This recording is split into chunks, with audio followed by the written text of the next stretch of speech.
Well, welcome back, everybody. Thank you so much for being here. I'm Ginger, your connecting guide and host. We are here for the second part of the 5-day connectivity challenge or 5-day connecting challenge. So thanks.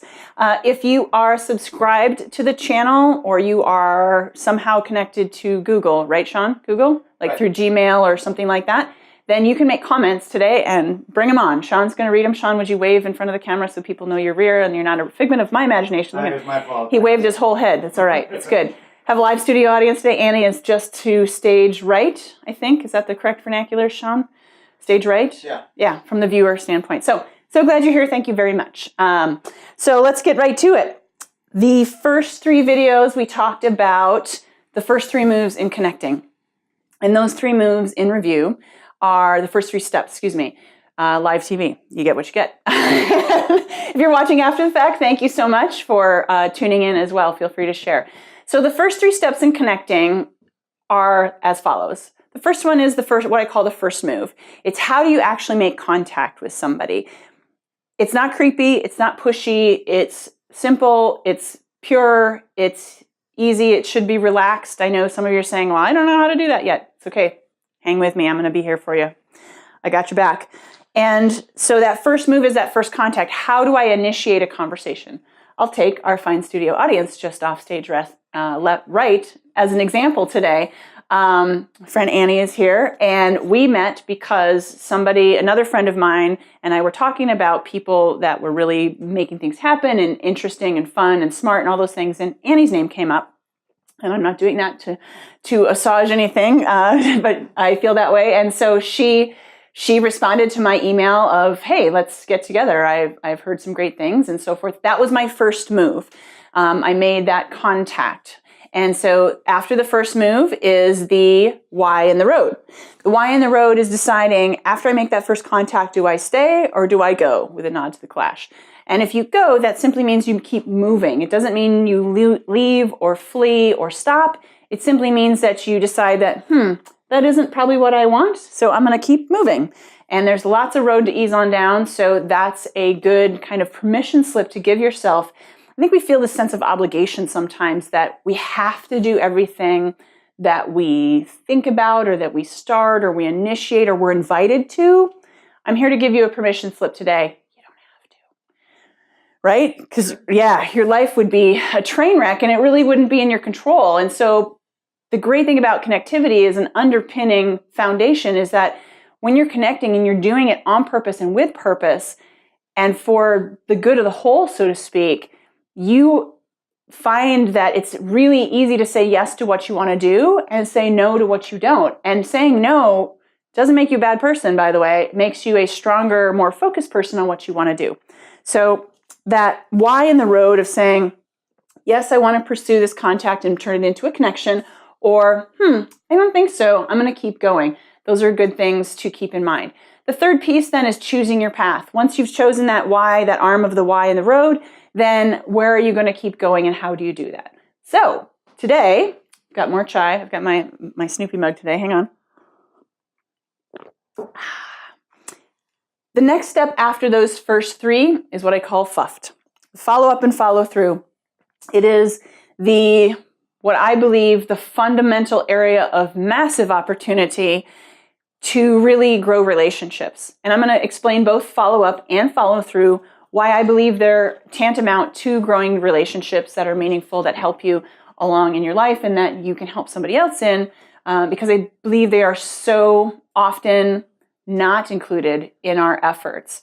So these 2 pieces are really critical. These are also in my book coming out, The Connectivity Canon. That's due out first part of the year, hopefully sooner than later, but we'll see what I can cook up. So follow up and follow through follows after the first move, the why in the road, and choosing your path. Follow up, here's how I describe it.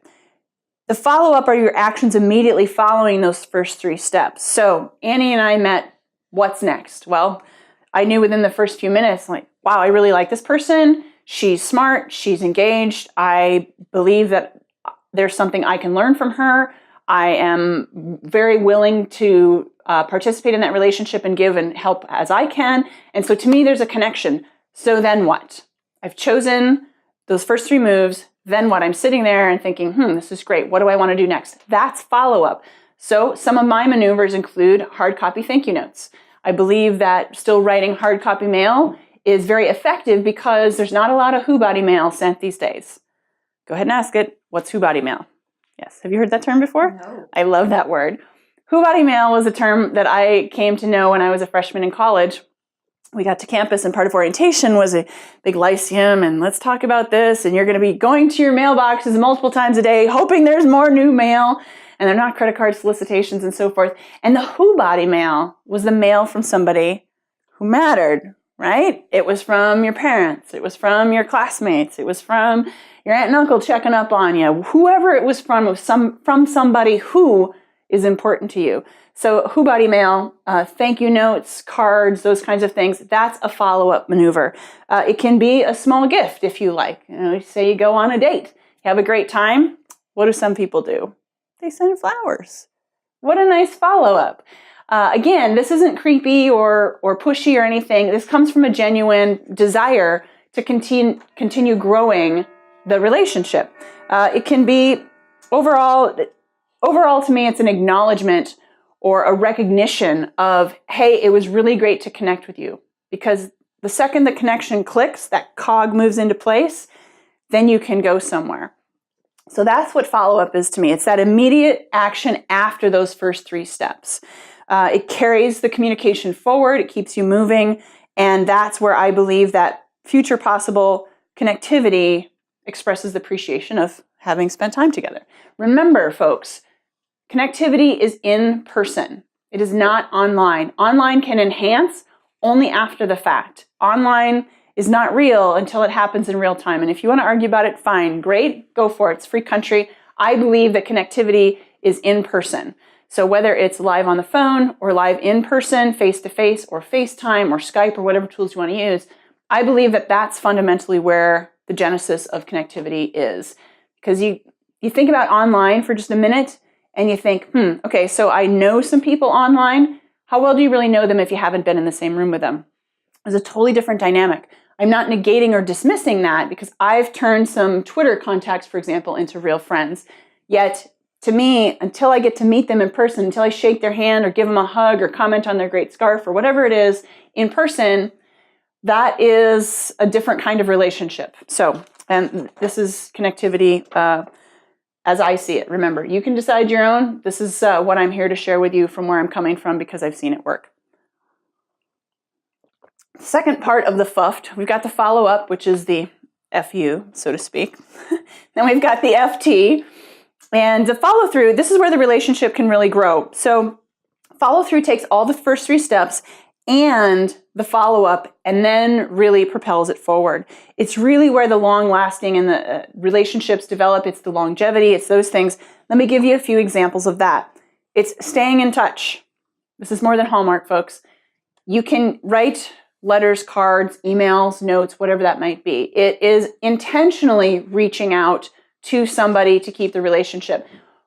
When we go back to those first 3 videos, I said that this is all based on mindset plus tactics. This is where that mindset comes back full force.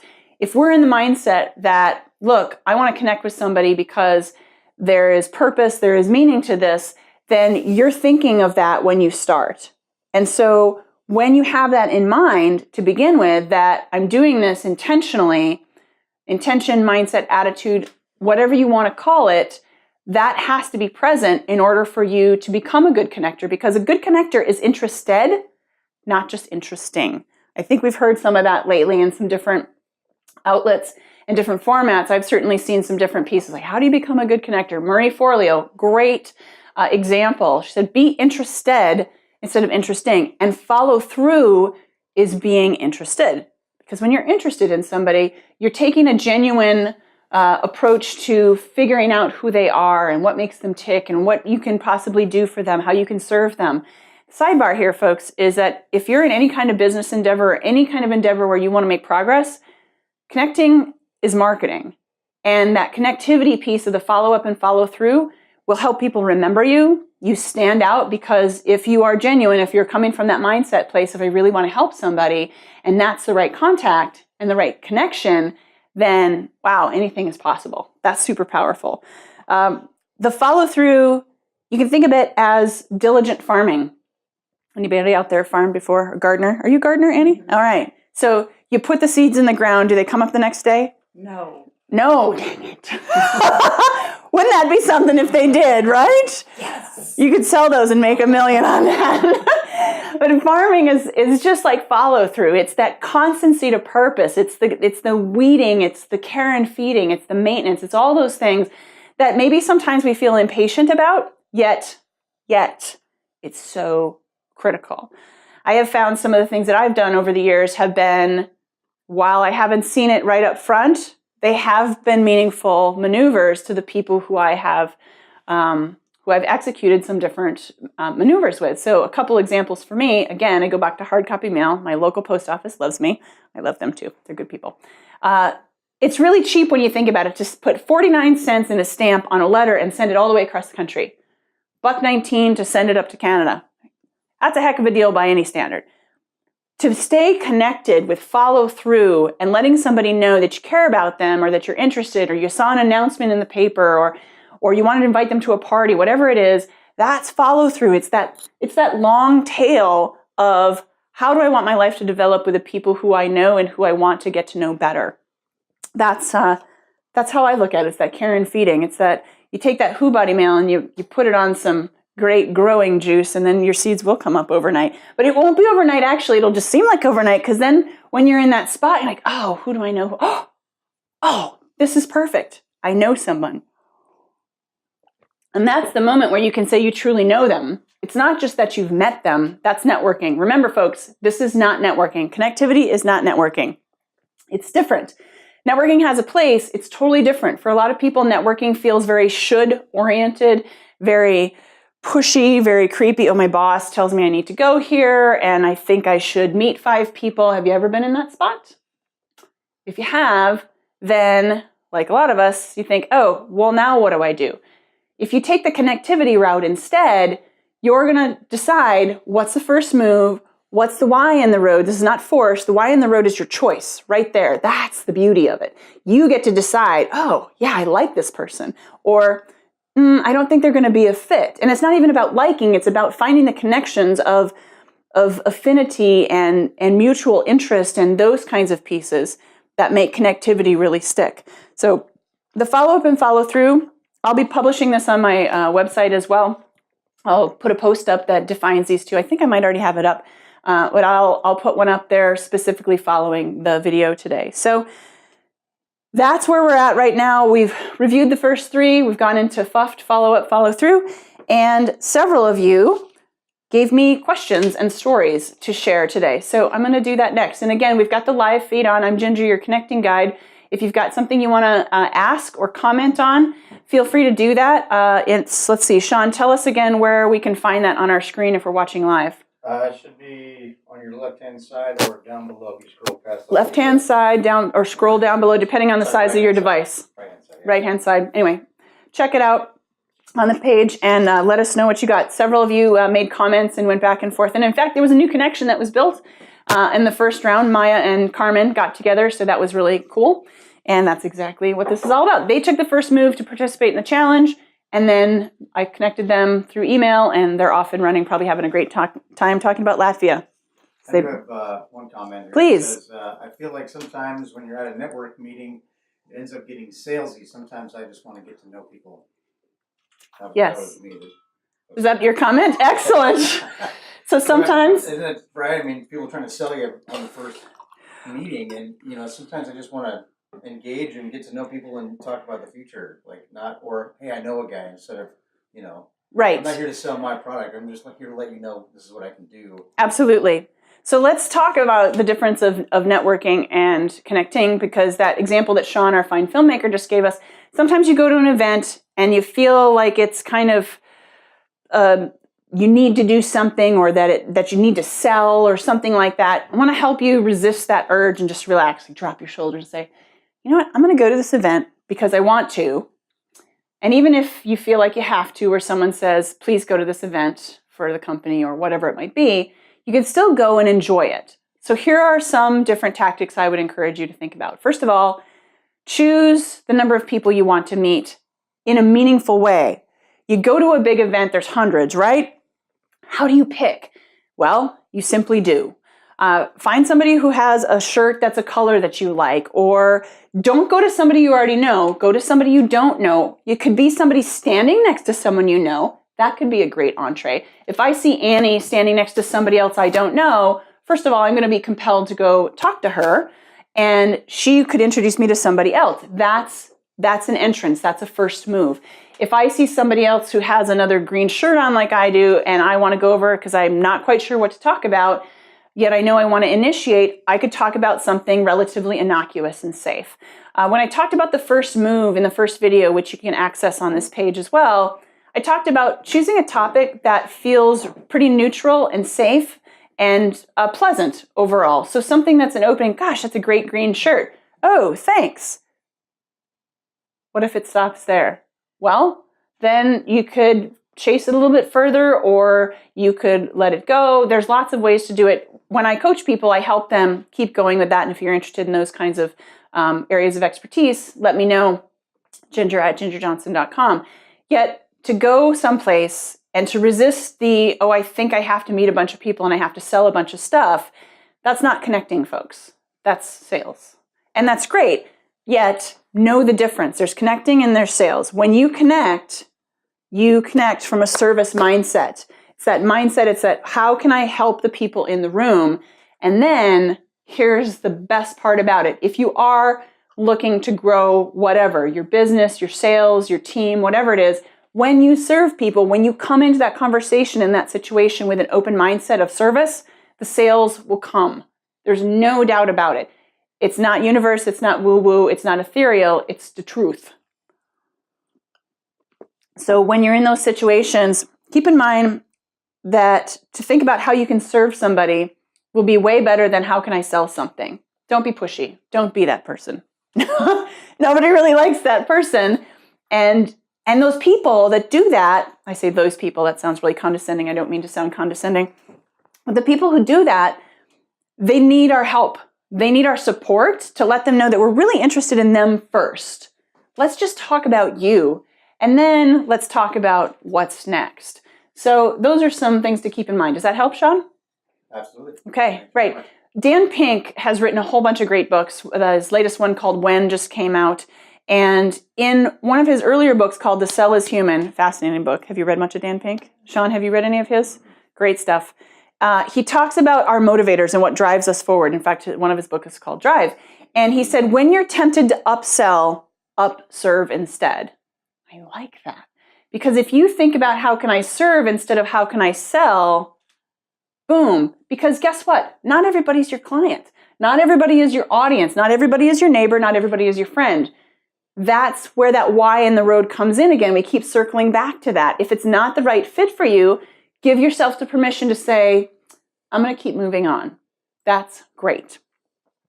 So I'm going to go ahead and field some questions here that I've got. If you've got them as well, go ahead and enter them in. Sean is watching diligently on the screen. Thanks for joining me. I'm Ginger, your connecting guide, and you're here at part 2 for the 5-day connecting challenge. Got studio audience Annie, stage right. Sean's behind the camera. My dogs are sleeping quietly, thankfully, on the back, and I'm sure the grandfather clock will chime shortly. Yes. So one question that came in from Brooke. Brooke, I hope you're here today, and if you're not, I hope you watch this later. She said, it would be helpful to hear some suggestions for banter. I'm typically good at this, but out of practice, and it does take practice. Boom. You nailed it, Brooke. Good for you. Yes. Some suggestions on banter. It does take practice. You're absolutely right. So that's the first thing I want to emphasize. Where do you practice banter? Well, you can practice it in the shower. You can practice it in the car, on the bus, on your bike, on a walk, to your dogs, to your friends. There is some value in practice, and you're going to find out what works.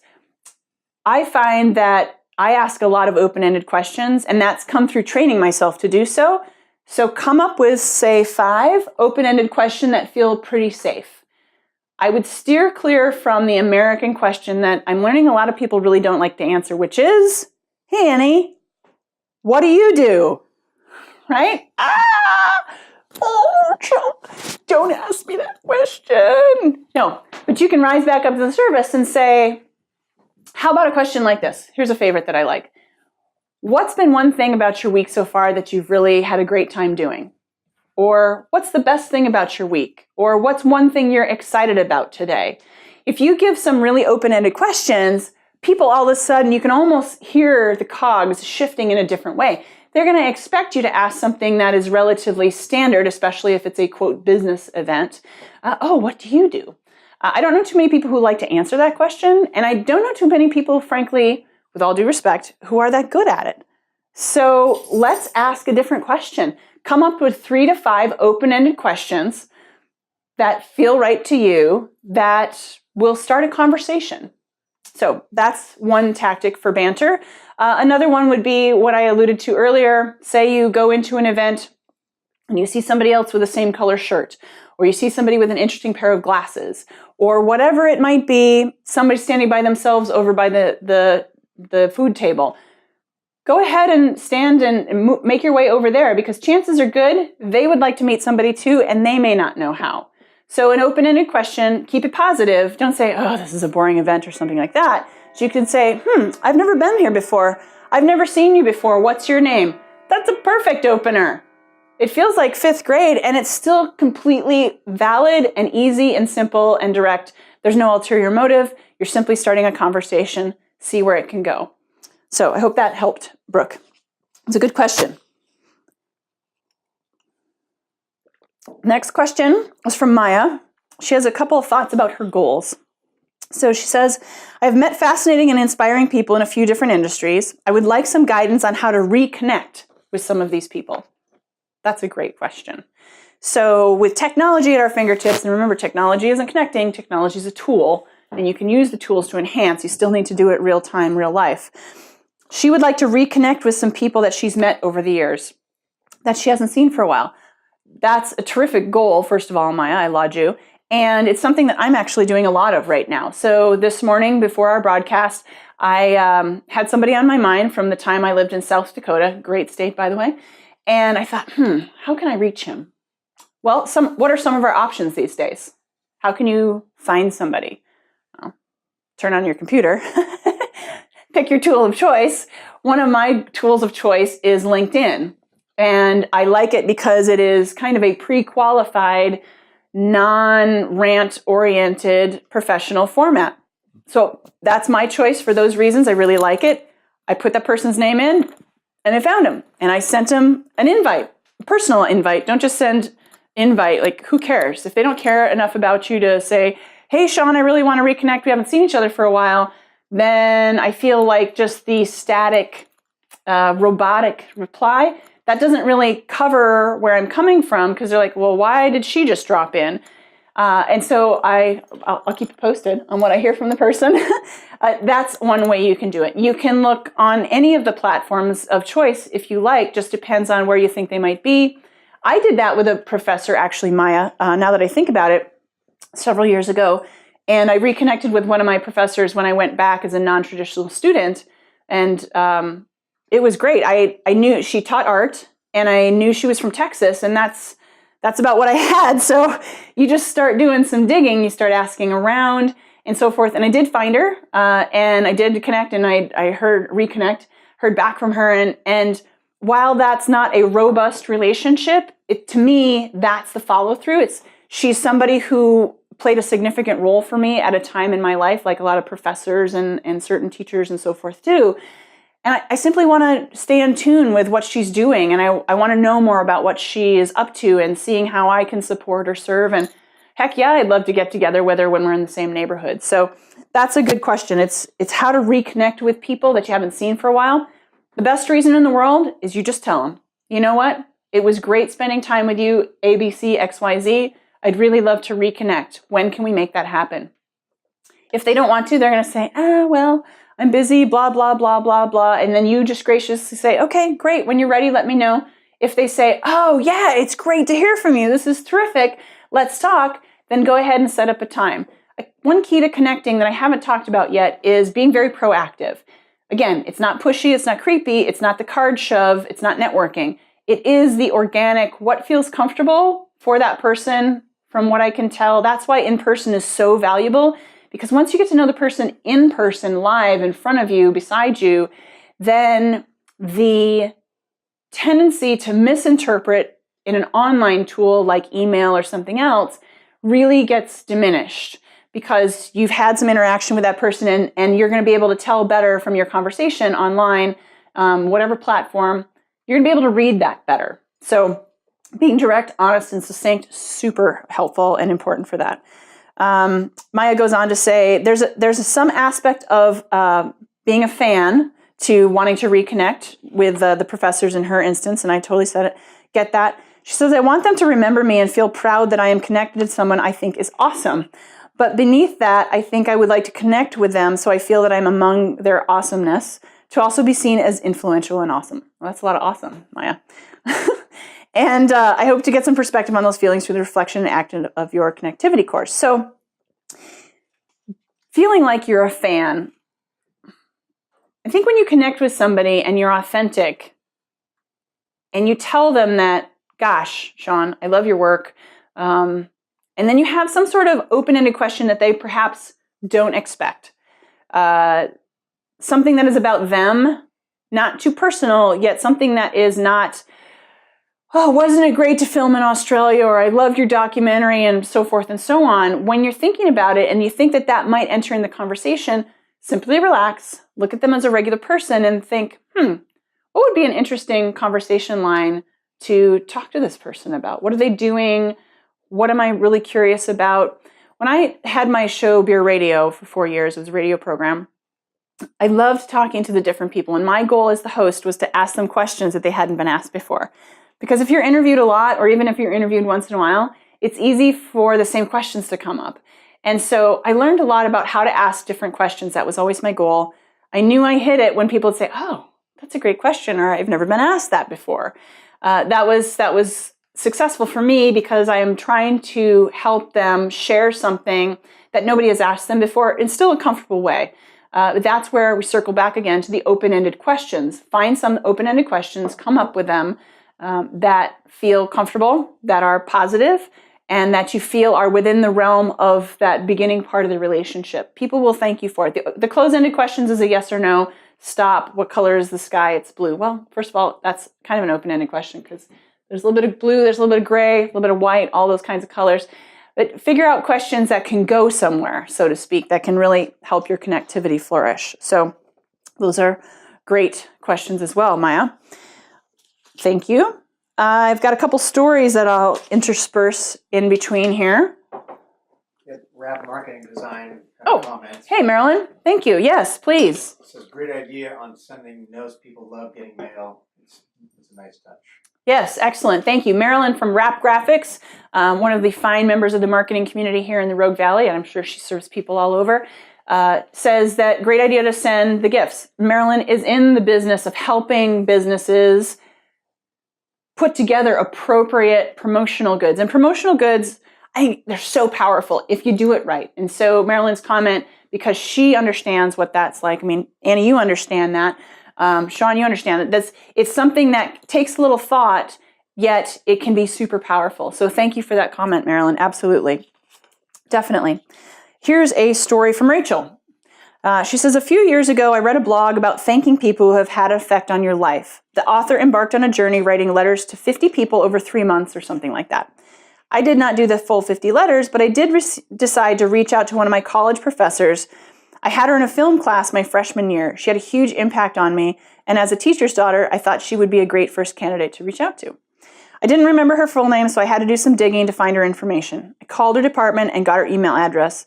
As it turned out, she remembered me too, after I reminded her of the incident that was so impactful for me. Ooh, sounds like there's another story there. We had a few exchanges, and I believe we both had an even more positive experience from a simple email saying thank you for pushing me and being a great teacher. Isn't that great? I love that. That's a terrific story. And for the record, Rachel, I'm so glad you brought this up because I, as a former teacher, classroom teacher myself, there's nothing more powerful than hearing from your former students.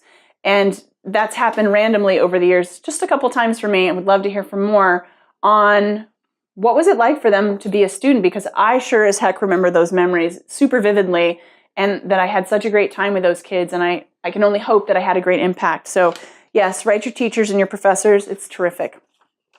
So another question. keep going here. The second part of the 5-day connectivity challenge. One question. Here we go. This is from Shannon. Shannon says, I'm on cruise control and I really need to look at my goals for the next year and years to come. I love what I do and don't really have a desire to change it up. I need to do some soul searching and see what I'm really looking for in my career. The interpretation here is that she really wants to connect with what she's doing. What kind of people do I want to surround myself with is her question. Wow, it's pretty challenging. You're right, Shannon. So when we're looking at who are we going to connect with, which is very fundamentally part of the first move, then that is a great thing to think about. Do we always know what that person is going to be like? Well, chances are good we're almost never going to know. And even if we've heard something about them or we think we know something about them, here again, circling back to that in-person meeting is so profoundly meaningful in getting a relationship started. So one thing that Shannon and I have talked about around this, and she says it is a pretty challenging question. She's absolutely right. When I ask myself why it's so challenging, I can't necessarily answer it. Yet here are a few characteristics. Love this. This is great because you can still find the people that you want to find, thinking that I'm looking for somebody who is adventurous, somebody who is this, somebody who is that. And so that's a stepping off point. It's not a blinders, it's a stepping off point. So some of the things that she finds are attractive to her when she's seeking her relationships and people to connect with are successful. That can be defined however you want to. Easy to talk to, motivating, encouraging, positive, confident. That's terrific. That's absolutely a great way that you can approach that. You can think, who can I connect with who appears to be very confident about what they do? So in this case with Shannon, I'm not sure where I'm going with my career. I love the industry I'm in.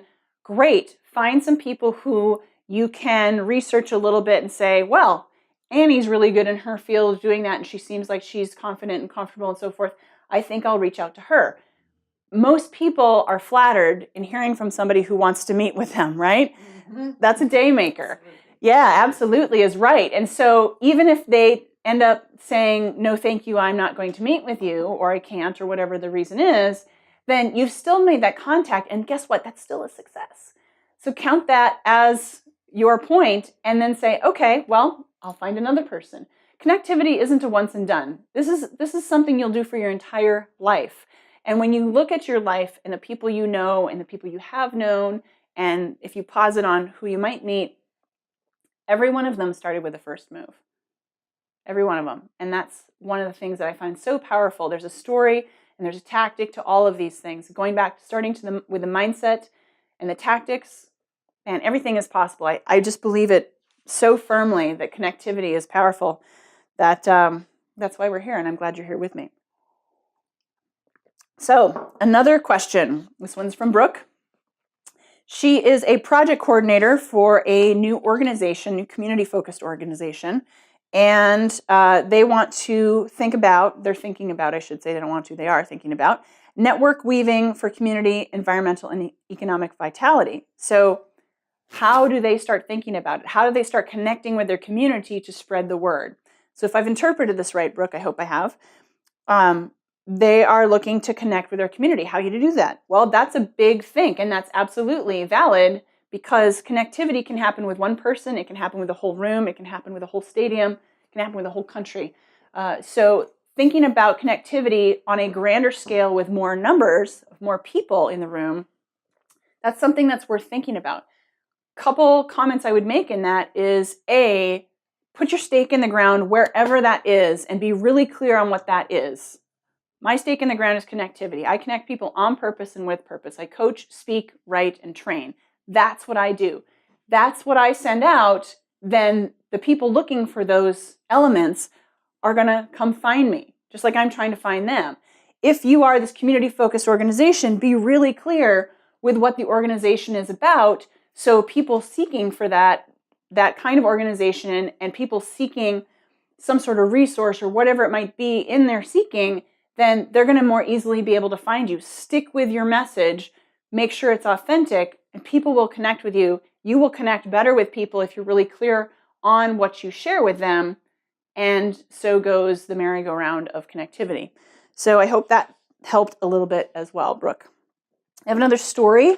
We're getting 3/4 of the way through here, And got another story from Teresa. Teresa, thanks for being here.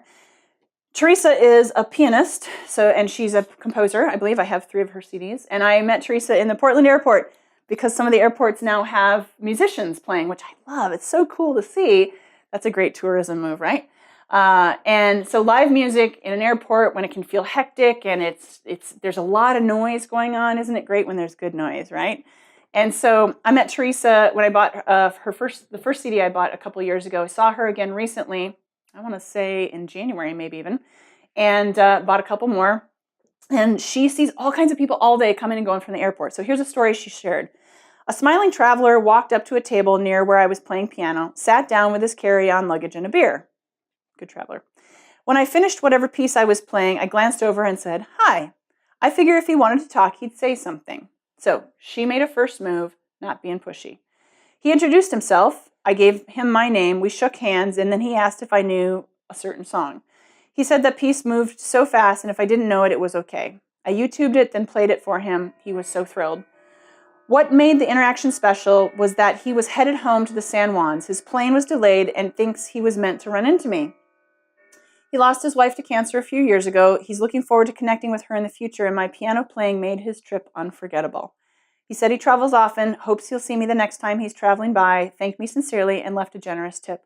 We didn't exchange cards or phone numbers. It was just a wonderful connection. That's fabulous. That's great. Teresa, thank you for sharing that story. And there's a great example of connectivity that kind of comes and goes. It'll ebb and flow. There's people that come in and out of our lives. That's connectivity. And I think that story that Teresa shared with us is a really great example of how connecting with somebody can be super valuable, even if it seems like it's a short time. Meaning doesn't come from longevity. Meaning comes from meaning and purpose. So that's a terrific story. Let's see if I've got one more question here. Any more questions on the feed, Sean, while I'm checking? Not as of right now. Okay, great. So I have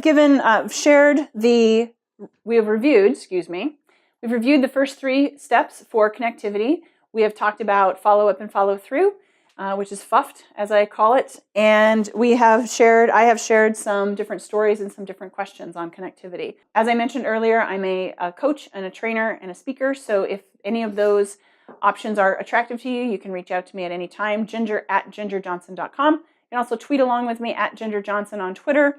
And I am on LinkedIn. Are you on Instagram? I am not on Instagram yet. That's the next one. There's a million. Okay, I'm getting the wag. About alignable. All right. Very good. Thank you. There's the okay. And then there's this, and then there's that. There's the permission slip, folks, which makes sense. So more is only more if there's room for it. So if you're interested in staying tuned in, then feel free to subscribe. If there's something I can do for you in the meantime, you have questions on connectivity, and you're interested in certain topics, then please let me know. Send me that email.